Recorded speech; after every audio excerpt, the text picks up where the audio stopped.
नमस्ते, आज चाहिँ हामी रेस्ट्रोएक्समा कसरी कम्बो अफर एड गर्ने त्यसको बारेमा चाहिँ सिक्छौँ। पहिला त कम्बो अफर भनेको चाहिँ हजुरले अर्डर लिँदाखेरि एकैचोटि मल्टिपल डिसेसको अर्डर एकैचोटि लिन मिल्ने। जस्तै मेन्युहरूमा हेर्नुभयो भने नि veg combo offer, family pack combo offer त्यसरी चाहिँ बनाउँछ नि, त्यसरी नै चाहिँ कसरी रेस्ट्रोएक्समा चाहिँ बनाउने त्यो हेर्छौँ है। त्यसको लागि चाहिँ हजुर मेन्युमा जानु पऱ्यो। मेन्युमा गएर चाहिँ कम्बो अफरमा जाने। कम्बो अफरमा गएर हजुरले यहाँ क्रिएट गर्न मिल्यो। अब कम्बो अफरको नाम राखौँ 1499 चिकन कम्बो भनेर बनायौँ। यसको सब मेन्यु चाहिँ हामीले यसलाई क्याफे फुडमा राख्यौँ है। क्याटेगोरी चाहिँ यसको हामीले मेन कोर्समा राख्यौँ। अब आइटम के आउँछ त यो कम्बोसमा भनेर चाहिँ सिलेक्ट गर्ने। जस्तै एउटा हामी चिकन बर्गर बेच्छौँ, अनि एउटा हामी चिकन मोमो हाल्छौँ, अनि एउटा हामी पिज्जा हाल्छौँ, अनि एउटा कोक पनि हाल्यो अरे। यसरी सेभ गऱ्यो। सो हाम्रो यो कम्बोमा के पऱ्यो, चिकन बर्गर पऱ्यो, चिकन मोमो पऱ्यो, चिकन पिज्जा पऱ्यो र कोक पऱ्यो। टोटल प्राइस चाहिँ कति भयो, 1410 भयो। तर हामी कोकमा चाहिँ के भन्यो अरे, सपोज कोक नखान सक्छ कस्टमरले, हामी चाहिँ चोइसमा दिन्छौँ अरे। सपोज फेन्टा खान्छ कि कोक खान्छ भनेर। यसरी नै हामीले चिकन मोमोको ठाउँमा चाहिँ उसले डिफ्रेन्ट अप्सनहरू रोज्न चोइस पनि दिन मिल्यो है। अहिले चाहिँ यहाँबाट यसलाई डिलिट गरेर यहाँ चोइस ग्रुप बनायो। चोइस ग्रुपको नाम चाहिँ cold drinks लेखेँ।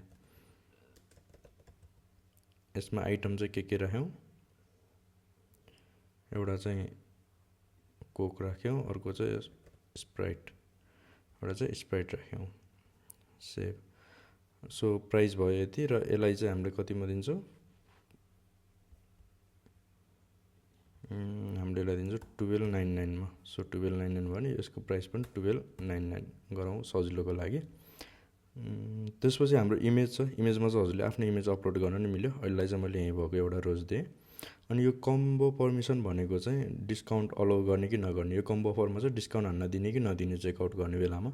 As a complementary भनेको फ्रीमै दिने कि नदिने हो। यसरी चाहिँ हजुरले यहाँबाट अफ गर्दैछ यो डिस चाहिँ कम्प्लिमेन्ट्रीमा दिन मिलेन। अब यसको टाइप यो भेज हो नन भेज हो के हो, यो रोज नमिल्यो।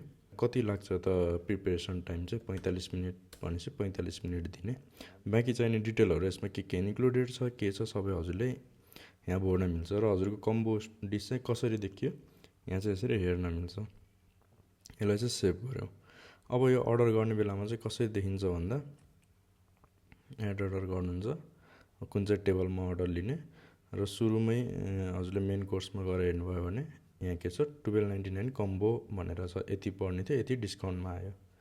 क्लिक गऱ्यो, एउटा चिकन बर्गर आउँछ, एउटा चिकन मोमो आउँछ, एउटा पिज्जा आउँछ। र चोइसमा चाहिँ के छ, कोल्ड ड्रिङ्क्स खानुहुन्छ कि यो हजुरको स्टाफलाई पनि सजिलो भयो कि कुन चाहिँ लिनुहुन्छ त, कोक लिनुहुन्छ कि स्प्राइट लिनुहुन्छ भन्नलाई। त्यसपछि एड टु कार्ट गर्ने र कन्फर्म एन्ड प्रिन्ट। यति भएपछि हजुरको यो जुन कम्बो छ एउटा आइटम त लिनुभयो। तर अब चाहिँ के हुन्छ भने यसभित्रको आइटम जुन छ केओटी चाहिँ kitchen burger, chicken momo, pizza, Sprite बारमा प्रिन्ट हुन्छ र इनर चाहिँ केमा जान्छ, किचनमा गएर चाहिँ प्रिन्ट हुन्छ। र यति नै छ मेन कम्बो अफर गराउने। यो कुरा चाहिँ हजुरले मोबाइलबाट पनि गराउन मिल्छ।